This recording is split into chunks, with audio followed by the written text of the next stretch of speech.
नमस्कार, स्वच्छ भारत अभियान कार्यक्रम में आपका स्वागत है। मैं हूं नज़ीर अख्तर खान और ये कार्यक्रम का मकसद सिर्फ यही है कि आप लोगों को अवेयर करना है कि स्वच्छ भारत अभियान के तहत हम देश में अपने देश को कैसे खूबसूरत बना सके और ख़ास के लोगों को कैसे अवेयर कर सके कि आसपास गंदगी ना फैलाएं। हमारे महात्मा गांधी जी का यही कहना था कि उनके जो आसपास के लोग रहते थे उनको वो हमेशा कहते थे कि आप स्वच्छ रहें ताकि आपका जो परिवार है और जो भी बीमारी है उनसे आप दूर रहेंगे। स्वच्छ भारत अभियान कार्यक्रम के तहत हमारे प्रधानमंत्री श्री नरेंद्र मोदी जी का एक सपना है कि वो महात्मा गांधी के सपने को पूरा कर सकें।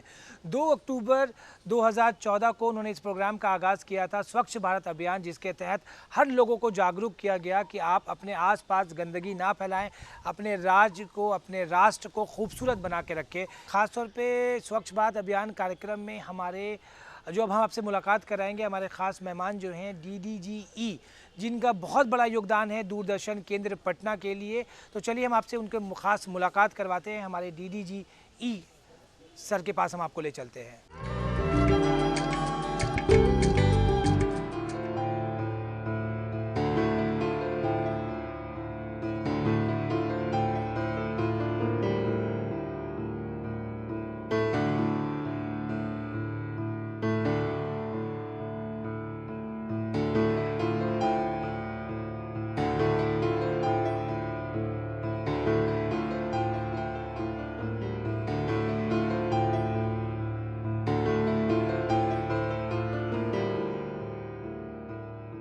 माननीय प्रधानमंत्री द्वारा 2014 से ही स्वच्छता पर विशेष ध्यान दिया जाना शुरू हुआ है हमारे यहाँ, और पूरे देश में हर जगह स्वच्छता पर विशेष हर लोग ध्यान दे रहे हैं। 2019-20 में आने के बाद इस केंद्र में हम लोगों ने भी स्वच्छता पे ध्यान देना शुरू किया, और वातावरण में इसका क्या इफ़ेक्ट पड़ता है हम लोग वहाँ से शुरू कर गए। यहाँ पे सबसे पहले हम लोगों ने यहाँ से जितनी भी डीजल व्हीकल है सबको हटाया और उसकी जगह ई व्हीकल चालू कर दिया। पानी का यहाँ बहुत प्रॉब्लम है, अंडरग्राउंड वाटर नीचे चला जाता है, तो हम लोगों ने रेन हार्वेस्टिंग इवन कोरोना काल में किया। उसी पीरियड में जिस समय कोई काम नहीं हो रहा था उस समय हम लोग यहाँ पे इन सब कामों में लगे हुए थे। उसका स्वच्छता महीना 2022 अक्टूबर में मनाया गया, पूरे देश में हर लोग मनाए। उसमें हम लोगों ये पूरे बिहार क्लस्टर में, पटना में, मुजफ्फरपुर में बृहत रूप में हम लोगों ने पूरे फाइल से लेके जितनी भी फाइलें हैं या स्क्रैप मटेरियल जितने भी थे उन सबको हम लोगों ने सफाई की, एक एक चीज़ किया। अभी केंद्र सरकार द्वारा हमारे मंत्रालय को 15 जनवरी से 31 जनवरी तक स्वच्छता पखवाड़ा मनाना था, जिसमें हर दिन अलग अलग तरीके से हम लोगों को करना था। हम लोग डेट वाइज हर दिन उसी अनुसार काम करवाए, और इवन एक एक चीज़, एक एक लोग, इसमें करीब 250 लोग का हमारा स्टाफ है, हर लोग यहाँ के उसमें इन्वॉल्व रहे। मुजफ्फरपुर में भी वहाँ के जितने भी लोग थे सब लोग इन्वॉल्व रहे। कल वो हमारा स्वच्छता पखवाड़ा ख़त्म हुआ। परसों मन की बात में प्रधानमंत्री जी ने कहा कि ई वेस्ट को सही तरीके से डिस्पोज किया जाए, और हम लोग यहाँ इस काम को ई वेस्ट का डिस्पोजल पिछले 3 महीने से ही कर रहे हैं। जिस तरीके को प्रधानमंत्री जी ने कहा हम लोग उसको अपनाए हुए हैं और 3 महीने से अपनाए हुए हैं। आज दूरदर्शन केंद्र पटना और दूरदर्शन केंद्र मुजफ्फरपुर पटना के अंडर में है। या अगर किसी को स्वच्छता के ऊपर देखना है तो यहाँ एक बार आके ज़रूर विजिट करें, उनको नज़र आएगा एक एक कमरा, एक एक चीज़, कोई भी यहाँ जंक सामान नहीं है, कागज़ से लेकर इक्विपमेंट तक सबको जो रूल के अनुसार किसको कहाँ डिस्पोज करना है उसी रूल के तहत और किया जा रहा है, और आगे भी हम लोग करते ही रहेंगे ऐसा, जैसा कि हम लोग सब यहाँ जितने भी स्टाफ हैं अब इनकी आदत में शामिल हो गई है। जिस तरह सबको घर में हर लोग अपने घर में साफ़ सुथरा रखते हैं, अगर हम लोग कार्यस्थल को भी उतना ही स्वच्छ रखें जैसे घर को रखते हैं तो हमारा कार्यस्थल भी घर जैसा हो जाएगा। एक माहौल स्वच्छ होगा तो मन भी साफ़ होगा, मन भी जब साफ़ होगा तो हम हमेशा अच्छे कर्म की तरफ ही जाएंगे। और जब अगर हम लोग अपने कर्तव्य को पहचान लेंगे तो हमें अधिकार मांगने की ज़रूरत ही नहीं पड़ेगी। सब लोग अपने अपने कर्तव्य करेंगे। अधिकार तो एक दूसरे कर्तव्य करना, दूसरे के अधिकार की पूर्ति करना है। स्वच्छ भारत कार्यक्रम में हमारा मकसद ये होता है, हमारा उद्देश्य ये होता है कि हम अपने गेस्ट से आपकी मुलाकात कराएं और हमारे जो गेस्ट होते हैं वो उनका डिपार्टमेंट भी उसी से जुड़ा होता है ताकि वो लोगों को मैसेज दे सके, एक संदेश दे सके जिसमें कि हम अपने देश में कैसे लोगों को जागरूक कर सकते हैं स्वच्छता अभियान के तहत। तो आज हमारे साथ हमारे दूरदर्शन केंद्र में मौजूद हैं रत्नेश वर्मा जी। रत्नेश वर्मा जी, हमारे ख़ास कार्यक्रम स्वच्छ भारत अभियान में आपका बहुत बहुत स्वागत है। धन्यवाद। जैसे कि मैं शुरू से कह रहा हूं कि लोगों को अवेयर करना है, लोगों को जागरूक करना है। ये जो अभियान हमारे प्रधानमंत्री जी का है उसके बारे में आप हमारे लोगों को बताएं। जैसा कि आपने अपने परिचय में बताया कि स्वच्छ भारत मिशन ग्रामीण एवं स्वच्छ भारत मिशन 2014 अक्टूबर में माननीय प्रधानमंत्री जी ने शुरू किया। उसके बाद ये अभियान एक चरण 19 में समाप्त होने के बाद दूसरे चरण में आ गया है और इसमें कई किस्म के मुहिम और गतिविधियां की गई हैं जिसमें लोगों को जागरूक किया जाए, लोगों की भागीदारी बढ़ाई जाए, खास करके स्वच्छता एवं सफाई को लेकर के। इसमें जो सबसे बड़ी बात वो ये है कि लोगों को व्यवहार परिवर्तन के साथ साथ जो स्वच्छता के लिए सुविधाएं देनी है वो सरकार ने दी। जैसे आप जानते होंगे शौचालय का निर्माण कराया गया और पूरे भारत में हर राज्यों में माना जा रहा है कि 2019 तक हम ODF हो गए और हम दूसरे चरण में आए जहाँ पे अब सॉलिड लिक्विड वेस्ट मैनेजमेंट एवं ODF प्लस जिसको कहते हैं उस पर काम किया जा रहा है। लेकिन जो सबसे बड़ी बात है इसमें हम जनता का, खासकर ग्रामीण क्षेत्रों में लोगों का ज़्यादा से ज़्यादा जागरूकता कैसे करें, उनकी भागीदारी कैसे करें ताकि इस कार्यक्रम को एवं हमारे राज्य को, ग्रामीण क्षेत्रों को, सबको इस मुहिम में जोड़ा जाए। और जो आप देख रहे हैं आसपास एक सफाई का माहौल बना है, स्वच्छता का माहौल बना है, लोग भाग ले रहे हैं, इसको किया जाए। तो लगातार कोशिश की जा रही है हर, और इसके लिए IC किया जा रहा है, नुक्कड़ नाटक किए जा रहे हैं, जागरूकता अभियान किया जा रहा है, घर घर लोग जा रहे हैं और लोगों को प्रेरित कर रहे हैं। और इसके अलावा स्कूल, बच्चे, आंगनवाड़ी, कॉलेज सबका साथ लिया जा रहा है ताकि हम भारत को स्वच्छ देश के रूप में विकसित कर पाएँ, देख पाएँ। रत्नेश जी, आपने बहुत अच्छी बात कही कि स्कूल में जाके और कॉलेजों में जाके भी हम लोगों को अवेयर करते हैं, लोगों को बताते हैं। दर्शकों, प्रदूषण कई तरह के होते हैं, वायु प्रदूषण, जल प्रदूषण, और आज खास तौर पर देखने को मिल रहा है कि हम लोग नदी में, तालाब में भी गंदगी फैला रहे हैं और ख़ासतौर के वायु प्रदूषण, बहुत तरह के प्रदूषण हैं जिसमें हम बात करेंगे रत्नेश जी से कि वो बताएंगे हमें कि वायु जो प्रदूषण होता है वो किस तरीके से हमारे पटना शहर और राज्य को वो प्रदूषित कर रहा है। मैं बताना चाहता हूं कि सरकार और जितने भी सरकार के डिफरेंट डिपार्टमेंट्स हैं वो लगातार कोशिश कर रही हैं कि हम एयर पोल्यूशन को, वाटर पोल्यूशन को या अन्य जो पोल्यूशन है उसको कम करें या उसको रोकथाम के लिए क्या किया जा सकता है। पहले तो ये मैं बताना चाहता हूं कि जो आप बिहार में देख रहे होंगे जल जीवन हरियाली एक कार्यक्रम चल रहा है जिसके तहत जो पॉन्ड्स हैं, जो पोखर हैं, तालाब हैं, जो छोटे पैन हैं, जो कुआं हैं, उनको सफाई करके उनको उपयोग किया जा रहा है। उससे दो फ़ायदा है, एक तो जो आप प्रदूषण उससे बचा रहे हैं, दूसरा जो आपका वाटर टेबल है, जो जल स्रोत है आपका, उसको भी साफ़ किया जा रहा है और उसको बढ़ोतरी की जा रही है। बहुत बढ़िया कदम है। दूसरा कि आप देखे होंगे आज जो सिंगल यूज़ प्लास्टिक इसको बैन कर दिया गया पूरे भारत में 1 जुलाई 2022 के बाद, और कोशिश की जा रही है कि जितने भी सिंगल यूज़ प्लास्टिक हैं, चाहे आइसक्रीम खाने का प्लास्टिक हो या जो हम स्ट्रॉ यूज़ करते हैं या जो पॉलीथीन यूज़ करते हैं, ये सब बैन है, नहीं उपयोग किया जा रहा है। इसका सबसे ज़्यादा जो दुष्प्रभाव था, एक तो जानवर खा लेते थे, दूसरा कि नदियों के माध्यम से समुद्र में जाता है और पूरा नदी, पूरा समुद्र को, मछलियों को, और माना जा रहा है कि इसका जो माइक्रो प्लास्टिक है, छोटे अणु, वो हमारे खाने में आ रहे हैं मछलियों के द्वारा या अन्य स्रोतों से। और तीसरा जो एयर पोल्यूशन जो आपने बात कही, ये बहुत इंपॉर्टेंट है। आप अब देख रहे होंगे जो बैटरी संचालित मशीन्स आ रहे हैं, जो ई व्हीकल्स आ रहे हैं, ये इसलिए कोशिश की जा रही है कि एक तो हम डीजल्स को कंट्रोल करें यूज़, दूसरा पेट्रोल के यूज़ कंजप्शन को कंट्रोल करें, और तीसरा जो प्लांटेशन है, जो फॉरेस्ट कवर था बिहार में एक टाइम में 12 से 14% था, इसको 17 के करीब ले आया गया है।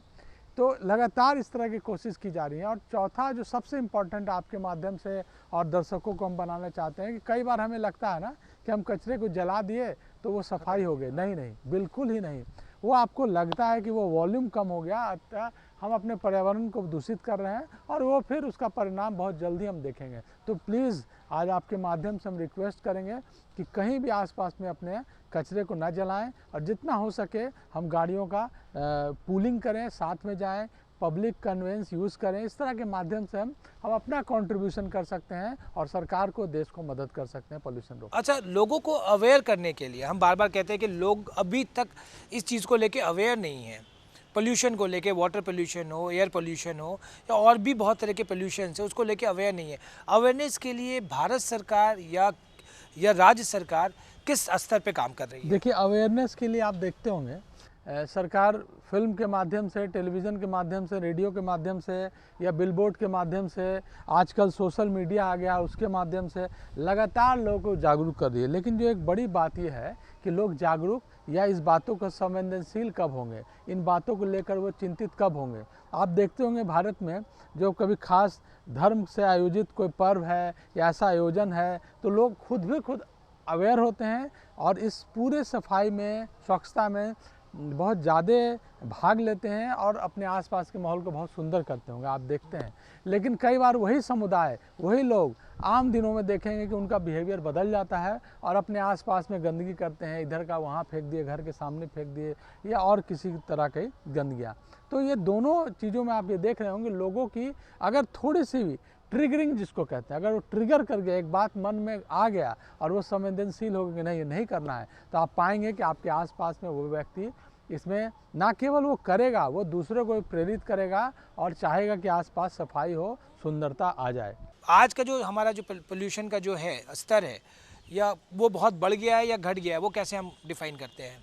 एक और कारण आप देख रहे होंगे खास करके विंटर्स में जो लोग एग्रीकल्चर वेस्ट जला रहे हैं, तो वो एक बहुत बड़ा सीरियस रीज़न बनता है। क्योंकि जब आप पाते हैं ठंडा में एयर क्वालिटी और ठंडा की वजह से जब हवा नीचे की ओर आती है, उसके साथ अगर आप जलाते हैं तो उससे ये पूरा का पूरा एनवायरनमेंट आप देखते हैं कि अंधेरा हो जाता है और वो बहुत ही बुराई करता है। तो वो एक रीज़न है। दूसरा कि आप देख रहे हैं कि जो व्हीकल का यूज़ हो रहा है, खास करके कंस्ट्रक्शन वेस्ट जो है, वो एक मेजर रीज़न है पटना में। इसके अलावा जो धूल, गंदगी है, तो आपको हर इशूज़ को कवर करना होगा अगर आप चाहते हैं कि इनको रिड्यूस करें हम। तो कहीं ना कहीं अभी भी कुछ चीज़ें आपको लगती है कि लैक है, कमी है? अगर आप बात करेंगे कि स्कीम्स का जो प्रोजेक्ट चलाए जा रहे हैं वो अपने आप में पर्याप्त हैं, उसमें धनराशि पर्याप्त है।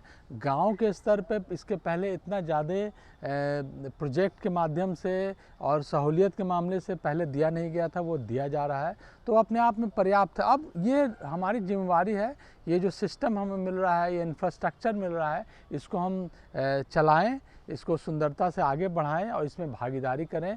जितना ज़्यादा जनता, लोग, बाकी समुदाय इसमें भाग लेगी, ये आगे चलेगा और इससे प्रेरित होकर के सरकार और भी बेहतर कार्यक्रम लेके आएगी। गंदगी की वजह से बहुत सारी बीमारियां और डिजीज़ेस होती है, तो उसमें किस तरीके से आप लोगों को अवेयर कर रहे हैं?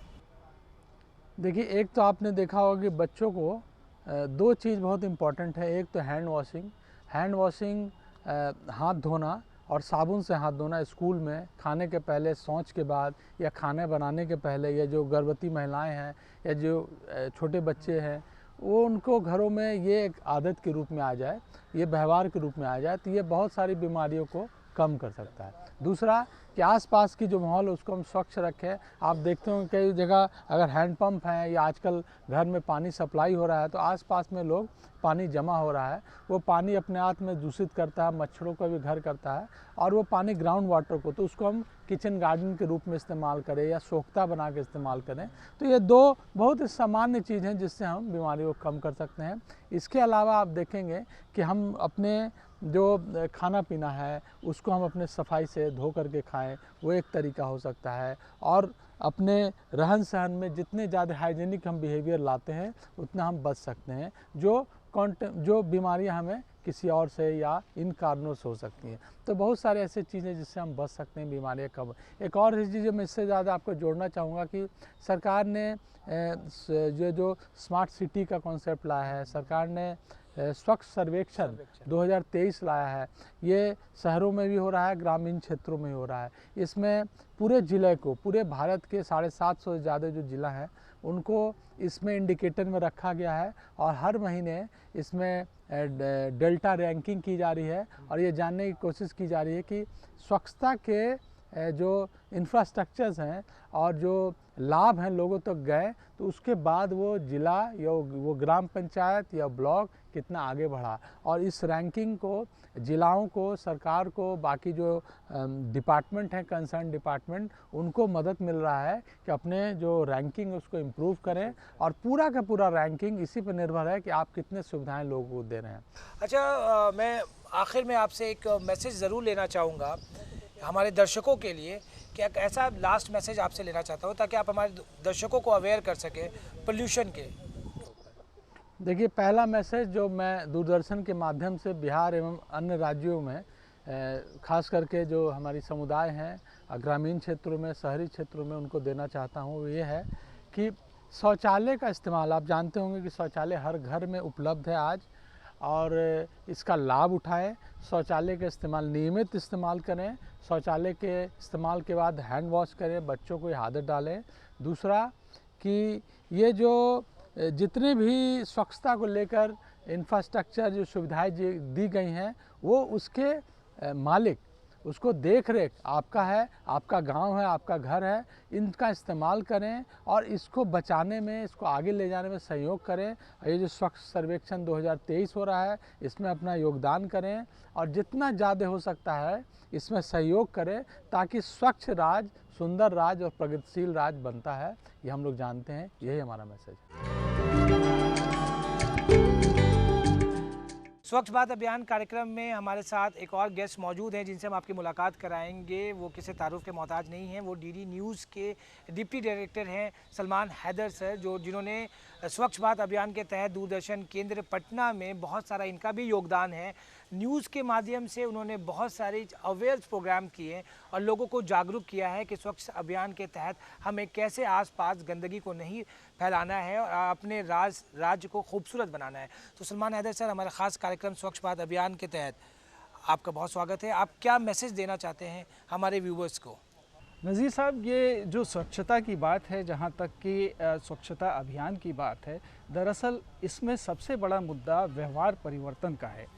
जब हम जागरूकता फैलाते हैं, बिहार के बहुत सारे ज़िलों में स्वच्छता पर काम काफ़ी हुआ है और समय समय पर हम अपने समाचार बुलेटिन में उसको देते रहते हैं, ताकि दूसरे लोग जब देखें तो उसका असर उन पर पड़े और वो भी स्वच्छता को स्वच्छ मन से अपनाएं। बात यह है कि अगर एक उदाहरण हम ले लें कि अगर यहाँ पर हमारा वातावरण साफ़ है तो दूसरा कोई कूड़ा नहीं फेंकता है, लेकिन अगर हम यहाँ पहले से गंदगी फैली है तो दो चार लोग आते हैं, अपना भी कूड़ा वहीं डाल जाते हैं कि इससे फ़र्क क्या पड़ता है, हम तो ये पहले से ही गंदा है, और कोई उनको टोक भी नहीं सकता है क्योंकि ऑलरेडी वहाँ बहुत गंदगी है। तो व्यवहार परिवर्तन ये है कि हम न सिर्फ साफ़ रहें बल्कि अपने आप में, अपने अंदर में सफाई की आदत डालें। ये बहुत ज़रूरी है। समाचार कक्ष में जैसा कि आप जानते हैं कागज़ बहुत इस्तेमाल होता है, लगभग 1 रीम पेपर प्रतिदिन का इस्तेमाल होता था, लेकिन चूँकि अब कंप्यूटर का ज़माना है, डिजिटल इंडिया है, तो हमने सारा कुछ जो ऑटोमेशन न्यूज़ रूम का किया है, उसके लिहाज से एक भी शीट कागज़ की बर्बाद नहीं होती है और फलतः उसका लिटर भी नहीं होता है, उसकी गंदगी भी नहीं फैलती है। क्योंकि कागज़ का जब आप इस्तेमाल करते हैं, एक तो उससे पर्यावरण को जो नुकसान होता ही है, क्योंकि हम जानते हैं कि कागज़ में के निर्माण में पेड़ों का इस्तेमाल किया जाता है। अगर हम कागज़ का इस्तेमाल नहीं कर रहे हैं तो उसका दोहरा फ़ायदा ये है कि एक तो हमारे पेड़ कटने से बचेंगे और दूसरी बात ये है कि जो गंदगी उस कागज़ के कारण फैलेगी वो अगर रिसाइकल में नहीं जा रहा है तो वो गंदगी से भी हम बचते हैं। तो पेपर का इस्तेमाल हम समाचार अनुभाग में बहुत कम करते हैं, पहले के मुकाबले बहुत कम हो गया है, और साथ ही साथ चीज़ों को ऑर्गेनाइज भी हम करते हैं। जी, धन्यवाद। बहुत शुक्रिया सर। सर ने बहुत अच्छा मैसेज दिया कि कागज़ का इस्तेमाल अगर हम नहीं करते हैं तो कहीं ना कहीं जो पेड़ का कटाव हो रहा है उसमें कहीं ना कहीं बचाव होगा, और ख़ास तौर पे जो डिजिटल इंडिया जो हमारा आ गया है, डिजिटल इंडिया के तहत हम कंप्यूटर और टैब का इस्तेमाल करते हैं तो कहीं ना कहीं कागज़ का इस्तेमाल कम हो रहा है। और समाचार कक्ष में जो भी आप नई चीज़ें देख रहे हैं वो इनकी देन है, और कहीं ना कहीं शहर को, राज्य को और राष्ट्र को खूबसूरत बनाने में न्यूज़ और प्रोग्राम हम सब लगातार कार्यरत है और लोगों को मैसेज दे रहे हैं। दर्शकों, अब वक्त हो चला है आपसे अलविदा कहने का। जैसा कि आप जानते हैं कि आज के जो गेस्ट हमारे थे उन्होंने बहुत साफ तरीके से उन्होंने बताया कि आसपास गंदगी को नहीं फैलाना है, और हमारे जो सीनियर जो थे डीडीजी ई और दूरदर्शन के डिप्टी डायरेक्टर न्यूज़, उन दोनों ने भी आपको संदेश दिया कि आपको आसपास गंदगी नहीं फैलानी है और अपने राज्य को खूबसूरत बनना है। आपका राज्य खूबसूरत होगा तो कहीं ना कहीं आपका राष्ट्र भी खूबसूरत होगा। अब मुझे यानी नज़ीर अख्तर खान को दीजिए इजाज़त। नमस्कार।